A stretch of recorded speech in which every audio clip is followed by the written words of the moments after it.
Oi, pessoal, tudo bem?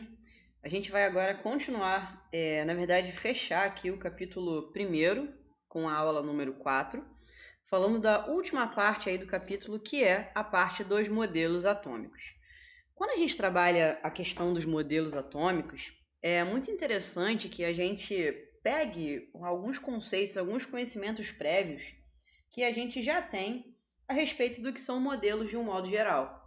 Então, eu vou trazer para vocês aqui dois exemplos, aliás, três grandes grupos de exemplos, onde em cada um deles a gente vai tentar observar o que é a palavra modelo, tá?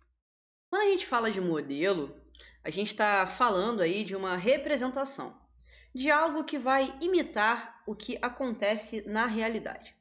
Então, a gente pode trazer aqui alguns tipos de modelo que a gente conhece no nosso dia a dia, que estão muito presentes aí no nosso dia a dia, como, por exemplo, alguns modelos de representação, tipo um mapa mental.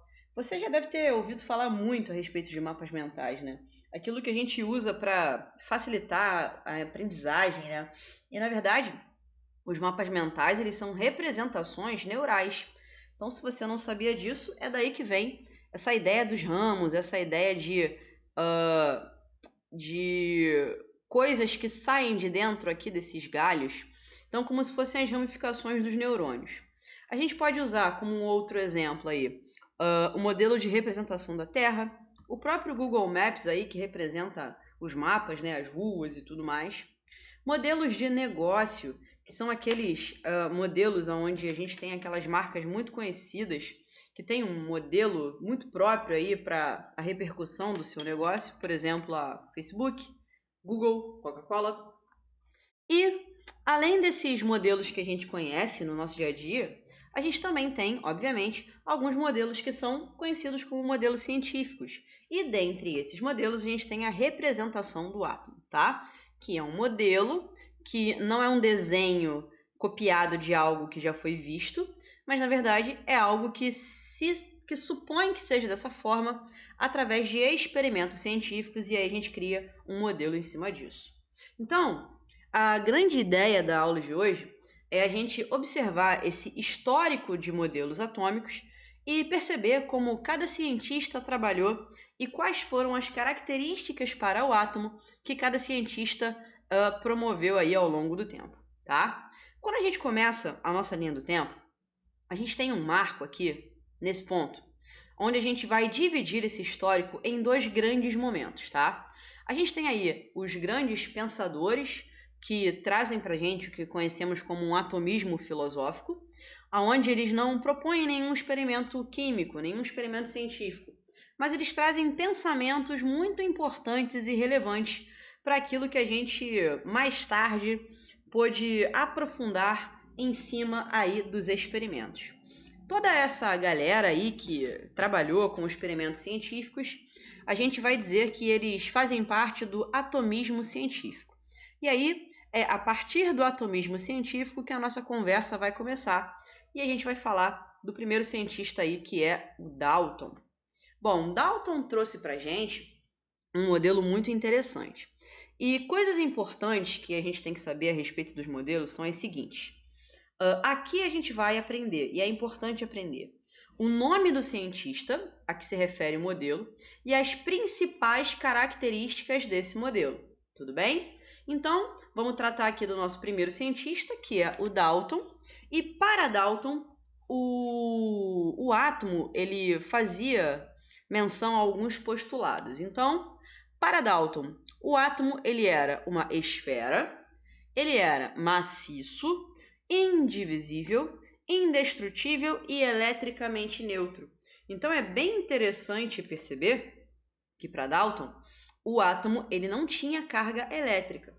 Ele era uma bola, né, que não dava para destruir, não dava para dividir, e ele era por si só a menor partícula encontrada na matéria, tá? Então, a gente coloca um apelido aí para esse modelo como o modelo da bola de bilhar. Vamos agora passar para o segundo cientista, que é o Thomson. Bom, e é interessante também, pessoal, você perceber o que vai mudar de um modelo para o outro, tá? e o que vai fazer o modelo anterior cair.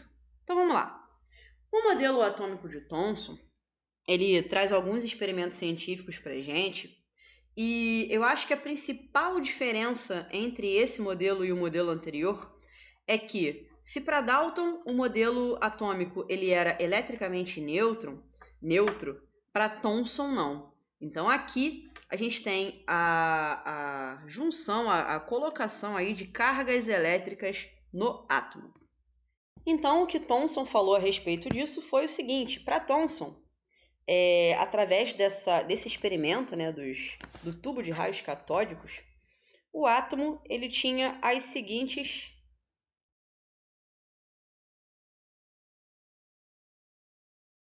características, que são elas, ó. Para ele, o átomo ele era uma grande maçaroca positiva, uma massa grandona positiva, que tinha encrustada nela algumas partículas de carga negativa. Então repara que agora a gente já tem carga. E essa carga negativa, a descoberta foi feita nesse modelo e ele chamou a essas cargas negativas de elétrons. Uma coisa que é interessante da gente perceber a respeito dos modelos é que algumas coisas permanecem, tá? Determinados pontos fazem os modelos atômicos serem substituídos, mas em contrapartida, questões que são comprovadas por experimentos, elas permanecem, tá bom? Você vai perceber daqui para frente que os elétrons, eles vão estar presentes aí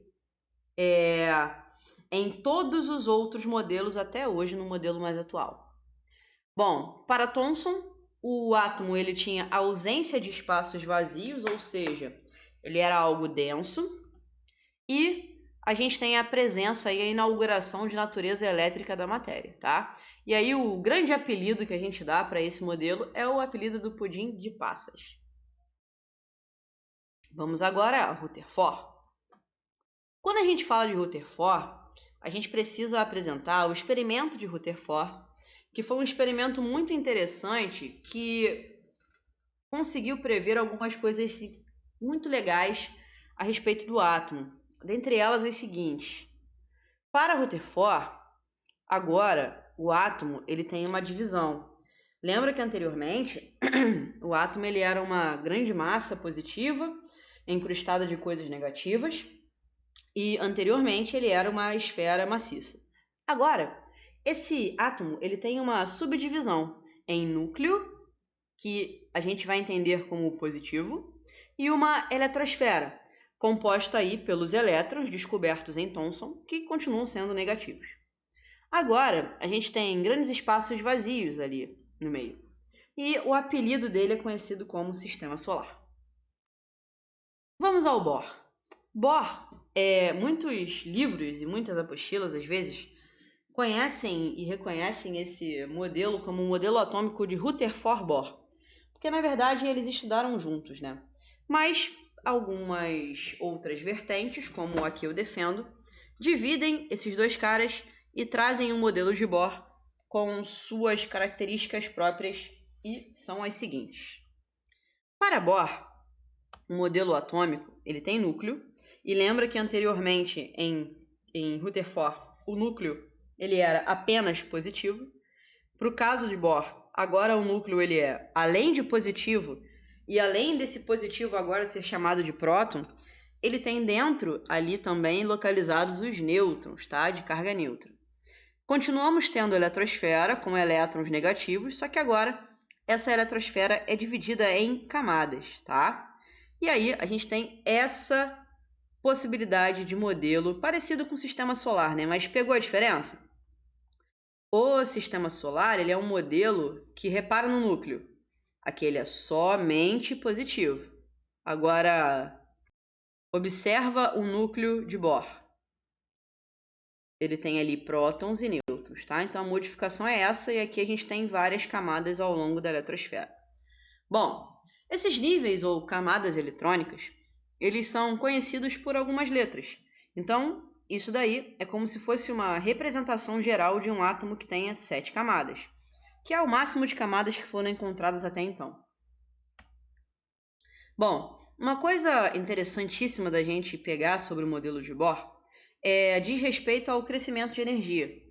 O crescimento de energia, ele se dá do núcleo para fora, tá? Quanto mais para fora, mais energia cabe dentro da camada. Logo, essa camada ela é maior, perceba. E aí, cada camada dessa, além de receber uma letra, também pode receber um número, né? Do 1 até o 7. E vamos falar um pouquinho, dentro desse modelo, de um negócio chamado efeito fotoelétrico. O que é o efeito fotoelétrico?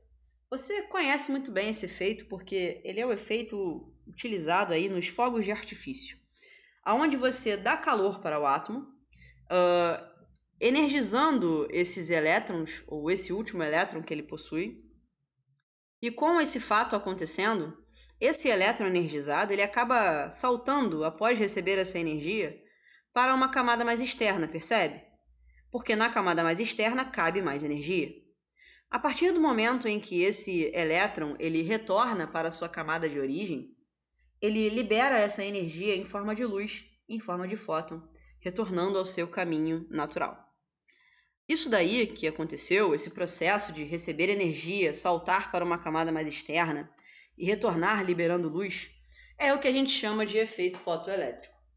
E uma das coisas interessantes que a gente pode observar é que o teste de chama ele é um teste que permite que a gente observe o tipo de coloração que cada elemento tem. Então a gente tem aí 6 exemplos de elementos que possuem tais colorações e é muito interessante a gente observar isso. Vamos passar agora a Summerfield para a gente fechar, entendendo que Summerfield é um modelo que para a gente vai ser o mais atual.